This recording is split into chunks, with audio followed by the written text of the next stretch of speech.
Hello everyone. तो कैसे हो आप सब। मैं हूँ सोनी, आपकी स्टोरी टेलर और राइटर। सो बिना किसी देरी के सीधा आते हैं स्टोरी पे। आज की एक जुनून का पार्ट 79। पिछले पार्ट से सीधे आगे चलेंगे। ओके। सो हमें दिखाते हैं सौम्या को, जो कि रूम से बाहर आ गई थी। अपने उससे गुस्सा था। हाँ, रिद्धि भी गुस्से में अपने रूम में ही रहती है और कहती है, जैसे वो बाहर आई थी ना वैसे वो पीछे से चिल्ला के कहती है, समझती क्या हो खुद को, यू बिन बात के अपनी ही गलती पे मुंह फुलाओगी ना तो मैं पीछे पीछे नहीं आऊँगी। कोई शौक नहीं है मुझे तुम्हारे पीछे आने का। जाओ जिसके पास भी जाना है। और उससे ना अचानक पता नहीं क्या होता है, वो जोरों से चिल्ला के कहती है, सुना तुमने, मुझे कुछ फर्क नहीं पड़ता, किसी के भी पास जाओ अपना इलाज कराने, अपने दिमाग का भी करा लेना इलाज, क्योंकि तुम पागल हो, साइको पागल कहीं की। और अब अगर इस रूम में आए ना तो मैं जान ले लूँगी तुम्हारी खुद से ही। पहले तो मुझे दुख था कि मैंने गोली चलाई, अब मुझे अफसोस है कि तुम्हें टपका क्यों नहीं दिया मैंने। ये किस्सा ही ख़त्म हो जाता एक ही बारी में। और वो गुस्सा होकर ना बेड में बैठ जाती है। और तभी उसकी नज़र अगेन अपने हाथ पे जाती है जहाँ रिंग चमक रही थी। और रिद्धि के चेहरे में गुस्सा गायब और प्यारी सी मुस्कान सज जाती है। वो कुछ पलों के लिए सब कुछ भूल गई थी, अपना गुस्सा सब कुछ। और रिद्धि अपने बस में नहीं रहती। वो अपने हाथ को धीरे धीरे अपने करीब कर अपने लब रखती है वहाँ और उस रिंग पे प्यार से किस करती है, चूमती है उस रिंग को। उसमें उसकी आंखें बंद हो जाती है। उसे प्यार भी आ रहा था, सुकून जहन में उतर रहा था उसके। और हम आते हैं अब सौम्या पे, जो जाते जाते रिद्धि की सारी बातें सुन रही थी। उसके हाथ पे भी दर्द था और वो ना बस कॉरिडोर से सिया के रूम की तरफ आती है। बस उसे रिद्धि को ना गुस्सा दिलाना था आज। और वो रूम के बाहर आके बस डोर नॉक करती। डोर नॉक करने के लिए उसने हाथ आगे बढ़ाया था सिया का रूम। हाँ, कि उसके हाथ ना रुक जाते हैं। वो सोचती है कि नहीं सौम्या, ये क्या करने जा रही है, तुझे तुझे सिया से थोड़ी दूरी करनी होगी। रिद्धि एक तरफ से सही भी कहती है, अगर वो तेरी दोस्ती से आज़ाद होगी तभी तो अपनी लाइफ पे फोकस करेगी, वरना उसकी मासूमियत ऐसी है कि वो अपना सब कुछ भूल जाएगी, सिर्फ तेरी दोस्ती को ही याद रखेगी और मैं ये होने नहीं दूंगी। और सौम्या खुद से ये कहते हुए अपने कदम पीछे ले आती है और बस वहाँ से मुड़ती उसी पल वो डोर होता है ओपन। और वहाँ थी सिया बाहर आ रही थी। और वो जैसे सौम्या को देखती है उसकी धड़कनें तेज हो जाती है, हाथों पे कंपन हो जाता है उसके और सांसों में भी। फिर वो लड़खड़ाती हुई इसमें कहती है, आप यहाँ आए थे। सौम्या जा रही थी, वो जैसे आवाज़ सुनती है उसके कदम रुक जाते हैं। वो मुड़ती है पीछे, अपने चेहरे पे प्यारी सी स्माइल सजा के और कहती है, सिया बस यूं ही यहाँ से गुजर रही थी तो सोचा तुमसे मिल लूँ। और सौम्या अपने कदम अब बढ़ाती है अगेन सिया की तरफ। और उसी पल सिया के पीछे से ये कहते हुए तनु आती है कि सिया कौन है। और सौम्या जैसे तनु को देखती है ना उसके कदम रुक जाते हैं। और तनु जैसे सौम्या को देखती है उसके चेहरे पे अजीब स्माइल आती है। वो सौम्या को दिखाना चाहती थी और वो अपने दोनों हाथ सिया के पीछे से डोर पे टिका लेती है। सिया के शोल्डर के पास, मतलब उसके कान के हल्के पास आके देखती है सौम्या को और कहती है, ओह तो तुम हो।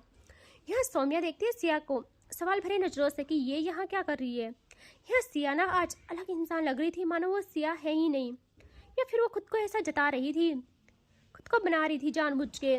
सिया कहती है, सुनिए मुझे आपसे बात करनी थी कुछ। सौम्या कहती है, बोलो। सिया कहती है, मुझे आपको कुछ बताना है। सौम्या समझ तो गई थी, वो सिया की आंखों में देख के कहती है, बोलो ना। सिया जल्दी से बाहर आके सौम्या का हाथ पकड़ती है और तनु की आँख शार्प हो जाती है ये देखते हुए। यहाँ सिया सौम्या को अपने रूम में ले आती है और तनु तो वहीं थी। और सिया जैसे सौम्या को सोफे में बिठा लेती है उसकी नज़र जाती है सौम्या के हाथ पे जहाँ चोट थी। और सिया का दिल यार भारी हो जाता है, पर वो जताती नहीं, हाँ चेहरे पे नहीं लाती, बस नॉर्मली पूछती ये कैसे हुआ, कहाँ लगी। और वो ना यहाँ सौम्या कहती कि नॉर्मल है सिया, हो जाएगा सही। सिया कहती है, अरे ऐसे कैसे हो जाएगा, देखो घाव रिस रहा है, मैं कुछ करती हूँ। और वो जल्दी से मेडिसिन बॉक्स लेती है। यह दोनों सब देख रही थी बट वो कुछ कहती नहीं, क्योंकि आज सिया वैसे पहले जैसे बात नहीं कर रही थी। ये एक दोस्त वाली केयर थी नॉर्मल। और वो मेडिसिन बॉक्स वहाँ रख के मेडिसिन लगाती है सौम्या के हाथ पे कि तभी सौम्या उसका हाथ रोक देखती है और कहती है सिया लगा लेना बाद में, बट बताओ मुझे अभी क्या बात है। सिया कहती है पहले घाव है, घाव तो देखो। यहाँ सौम्या कहती है सिया बताओ ना क्या बात है, घाव को बाद में सही कर लेना। सिया अब देखती है सौम्या की आंखों में और कहती है मेरे लिए मेरे इकलौते दोस्त आप हो, इकलौते साथी हो आप। मैंने अपनी लाइफ का हर एक फैसला लिया है जब से आप मेरी लाइफ में आए हो। जो भी फैसला लिया है आपको बताए बिन कुछ नहीं किया है मैंने, कुछ भी नहीं। और ये मेरी ज़िंदगी का इतना बड़ा फैसला है, ये मैं आपको सबसे पहले बताना चाहती हूँ। सौम्या कहती है हाँ बताओ ना क्या फ़ैसला लिया है। यह सिया कहती है मैं शादी कर रही हूँ। और जैसे सौम्या सुनती है वो शॉक, कहती है व्हाट, ये क्या बात है। यहाँ सिया कहती है मैं शादी कर रही हूँ। सौम्या कहती है सिया ये क्या बकवास है, क्या बोल रही हो, पता भी है तुम्हें। सिया कहते हैं मैं उस इंसान से शादी कर रही हूँ जो मुझे प्यार करता है इतना कि शायद जितना मैं डिजर्व भी नहीं करती हूँ। और उसकी बातों पे सौम्या की नज़र डायरेक्ट जाती है तनु पे और तनु स्माइल कर बहुत प्यार से या पॉजिटिवनेस समझ लो उससे सिया के शोल्डर में हाथ रखती है। सौम्या अब समझ जाती है सब कुछ। यहाँ सिया कहती है आपका साथ चाहिए, क्या मुझे आपका साथ मिल सकता है। सौम्या के चेहरे पे उसी पल प्यारी स्माइल आती है और वो जल्दी से सिया का चिन पकड़ के उसे अपनी ओर करती है और कहती है पगलू तो इसमें नजरें चुराने की क्या बात है, मुझ पे देखो। सिया नहीं देखती। सौम्या कहती है Siya look at me. Siya अब देखती है सौम्या को प्रॉपर और कहती है सौम्या कहती है तुम्हें बताऊं ये फैसला तुमने सबसे बेस्ट लिया है, हमें उससे प्यार करना चाहिए जो हमें करे। और ये तुमसे प्यार करती है, बहुत करती है। मुझे नहीं पता तुमने कब कैसे क्या सोच के ये फैसला लिया है, लेकिन मुझे पूरा यकीन है ये तुम्हें सारी खुशियाँ देगी। और तनु जैसे सुनती है ना सौम्या ये बोल लिए वो तो शॉक्ड पूरी तरह की। मुझे तो लगा था ये सिया को मना करेगी, बट यहाँ तभी सौम्या कहती है और अगर इसने कुछ भी चालाकी की, कभी भी तुम्हारा दिल इतना सा भी दुखाया तो मैं तुमको विधवा कर लूँगी सिया उसी पल। यह तनु कहती है ओ हेलो क्या, हाँ क्या बकवास कर रही हो। सौम्या कहती है तुझे बोलने की जरूरत नहीं है हम दोनों के बीच में, अब मैं तुझे सिर्फ सिया के लिए बर्दाश्त करूंगी। यह तनु कहती है जैसे मैं तुम्हें रिधि के लिए बर्दाश्त करती हूँ, जैसे इन दोनों की लड़ाई और होती। सिया कहती है बस करिए आप लोग क्यों लड़ते रहते हो हर वक्त। यह तनु कहती है इसे चुप कराओ पहले। यहाँ सिया एकदम घूरती है तनु को और तनु बिल्कुल चुप हो जाती है और मुंह फुला के साइड में बैठ जाती है। देख रहे हो डर। यहाँ सौम्या ना सारी चीज़ें नोटिस कर रही थी और उसे खुशी हो रही थी कि वाह सिया ने अपनी लाइफ की शुरुआत कर ही ली। और सिया देखती है सौम्या को और कहती है आप खुश तो हो ना। सौम्या कहती है अरे पगलू मैं क्यों नहीं खुश रहूँगी, बहुत खुश हूँ मैं बहुत ज़्यादा। और सुनो ना मैं आपको एक गिफ्ट देना चाहती हूँ। यहाँ सिया कहती है क्या। सौम्या कहती है कल आपकी और इसकी सगाई करवा लूँ, कैसा रहेगा। यहाँ तनु जैसे सुनती है वो एकदम बड़ी बड़ी आंखों को करके देखती है सिया को सौम्या को दोनों को। हम कि मतलब उस पर ना शौक पे शौक लग रहा था कि सौम्या ये सब बोल रही है। यहाँ सिया जल्दी से मेडिसिन निकाल कर सौम्या पे अप्लाई करने लगती है, कुछ नहीं कहती और बस इतना कहती है कि जैसा आप चाहो। मतलब उसने ना ही एक लफ्ज़ बोला था ना ही कुछ, वो बस इतना कहती है कि जैसा आप चाहो वैसा कर लो। और सौम्या प्यार से सिया के बालों में हाथ फेरती है और कहती है भगवान जी सारी खुशियाँ दे आपको। और उसी पल होता है डोर ओपन, रफलियाँ और तीनों की नज़र एक झटके में जाती है सामने। एंड वहाँ थी रिधि आंखों में गुस्से लिए देख रही थी। ओ भाई देख रहे हो यहाँ रिधि जब रूम में थी उसे ना अचानक ख्याल आता है कि कहीं सच्ची तो नहीं चली गई है ना उसके पास। और वो जल्दी से उठ जाती है और कहती है रिधि गलती तेरी है, आई नो। उसके सामने कभी अपनी गलती नहीं मानेगी तू, लेकिन गलती तेरी है, उसे जख्म दिया। अगर तू भी उससे ही परेशान करेगी तो औरों में और तुझ में क्या फ़र्क रह जाएगा। और इस इंसान का कोई भरोसा नहीं, सच में कहीं वहाँ मरहम लगाने चली गई तो। और वैसे भी गुस्सा है तो चली ही गई होगी। और वो आ जाती है सिया के रूम की तरफ और चेयर से डोर खोलती है और देखते हैं सौम्या के हाथ में सिया ने पट्टी कर ली है और रिधि की अंदर भाई बवाल आग लग जाता है यार उस पर। यहाँ सौम्या दूसरे ही पल देखती है सिया को और कहती है थैंक यू सिया। और सिया की नज़र रिधि पे ही थी। सिया कहते रिधि तुम यहाँ। रिधि किसी को नहीं देखती, वो डायरेक्ट अंदर आने को होती है कि ताकि ना सौम्या को सबक सिखाए। और वो कुछ करती। यहाँ तनु जल्दी से उठ के रिधि को टाई ठाक कर लेती है और रिधि के कदम रुक जाते हैं। यहाँ तनु कहती है, रिधि मैं बहुत खुश हूँ। तुझे तुझे पता कल मेरी सगाई होगी। रिधि जैसे सुनती है वो देखती है तनु को, मतलब उससे कुछ पता ही नहीं। हाँ, वो प्रॉपर तनु को देख के कहती है, तनु क्या क्या क्या बोल रहा तूने, फिर से बोल। या तनु कहती है रिधि का फेस हाथों में लेके, रिधि मेरी सगाई होगी, मुझे यकीन नहीं हो रहा है, मुझे यकीन नहीं हो रहा है, मेरी और सिया की सगाई है, मैं पागल हो जाऊंगी रिधि। और वो अगेन रिधि को गले से लगा लेती है। यहाँ रिधि के चेहरे से गुस्सा गायब हो जाता है। उससे यकीन नहीं हो रहा था कि ये सच है। ये दोनों काफ़ी टाइम तक बातें करते हैं और सिया और सौम्या तो इन दोनों को देखे जा रहे थे। और अब दिखाते हैं कुछ टाइम के बाद, जहाँ सिया को ना उसके पापा की कॉल आती है और कहीं चली जाती है और रिधि देखती है सौम्या को, जो उससे देख भी नहीं रही थी। रिधि के अंदर आग लग जाती है। वो एक झटके में सौम्या का हाथ पकड़ती है और सौम्या अभी भी नहीं देखती। रिधि उससे ना ऐसे ही वहाँ से ले जाने लगती है, उसका हाथ पकड़ के गुस्से में। हाँ, यहाँ तभी रूम में आती है सिया और वो देखती है कि किस तरह रिधि सौम्या को ले जा रही है, बट वो कुछ बोलती। यहाँ रिधि सौम्या को ले ही आती है वहाँ से बाहर अपने रूम में गुस्से में और बेड में फेंक लेती है। यहाँ सौम्या जल्दी से बेड में लेट जाती है करवट लेके और रिधि को इस हरकत पे गुस्सा आता है। वो सौम्या के पास बैठ के गुस्से में उसके कॉलर से पकड़ के उसे अपनी ओर करके कहती है, क्या ड्रामा है, हाँ ये ड्रामा कब तक चलेगा तुम्हारा, बोलो जल्दी। सौम्या देखती है उसे और कहती, क्या ड्रामा, अब मैं सो रही हूँ, मैंने क्या किया, इसमें भी ड्रामा लग रहा क्या तुम्हें। रिधि कहती है, देखो गुस्सा मत दिलाओ, समझे तुम, मुझे गुस्सा मत दिलाओ। क्यों गए तुम वहाँ मरहम लगाने, क्यों बताओ जल्दी। बहुत शौक है मरहम लगाने का, तो मैं ना भर भर के घाव देती हूँ और घाव देती हूँ, फिर वही बेड डाल के सो जाना। यहाँ सौम्या कहती है, ओ हेलो, क्या हम कुछ भी, हाँ खुद तुमने बोला था कि मैं यहाँ से चली जाऊँ और यहाँ ना आऊँ, कहीं भी गई, अब तुम्हें क्यों मिर्ची लग रही है। रिधि कहती है, व्हाट, क्या कहा तुमने, मिर्ची, हाँ मैं तुम्हारा गला दबा दूंगी। और वो जल्दी से सौम्या के गले में हाथ डाल लेती है और प्रेस करती है। यहाँ सौम्या दूसरे ही पल रिधि का हाथ हटा लेती है और उठने को होती है।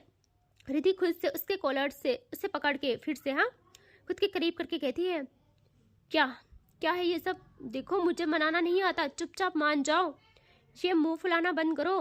सौम्या कहती है कि तुमने तो कहा था मैं अगर वहाँ गई तो तुम कत्ल कर लोगी मेरा, किया क्यों नहीं, अभी तक तो मैं जिंदा हूँ। यार रिधि सौम्या के और करीब आके कहती है, इरादा तो यही करके गई थी, बस शुक्र मनाओ तनु ने सगाई की न्यूज़ दे दी, वरना अभी तक तो तुम जिंदा नहीं रहते। सौम्या कहते, अच्छा तुम रहती ना, यही काफ़ी था। रिधि कहते, बहुत खुश रहती मैं, सच में मैं तो आज़ाद हो जाती जंगली इंसान से। सौम्या कहती, अच्छा और अगर मुझसे आज़ाद हो जाती तो फिर क्या करती तुम। यहाँ रिधि सौम्या के कॉलर को यूं ही पकड़े उससे और पुल करती है, अपनी करीब करती है और कहती है, फिर मैं किसी और से सगाई कर लेती और खुश रहती।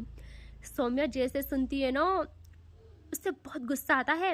वो दूसरे ही पल रिधि को उसकी बालों से पकड़ के बेड में करती है रफली और रिधि का हाथ अपने बालों पे चला जाता है सौम्या के हाथ पे, सौम्या के हाथ के ऊपर। यहाँ रिधि के सांसें बढ़ जाती है और सौम्या कहती है, उसके होठों के करीब आगे कहती है कि फिर से बोलना, क्या कहा तुमने। यहाँ रिधि स्माइल करती है, उसके चेहरे पे दर्द और खुशी दोनों थी। रिधि कहती है, मैंने वही कहा जो तुमने सुना, मैं किसी और से सगाई कर लेती और जिस तरह बस ये बोलने भर से तुमने अपना असली रंग दिखाया, उसी तरह अगर मैं सगाई करती तो कब्र से भी उठ के जिंदा हो जाते मुझे मारने के लिए, है ना। यह सौम्या जैसे सुनती है दूसरे ही पल उसके बाल छोड़ के उठने को होती है कि रिधि खुद से उसको उसकी शर्ट से ग्रैब करके अपनी ऊपर करती है।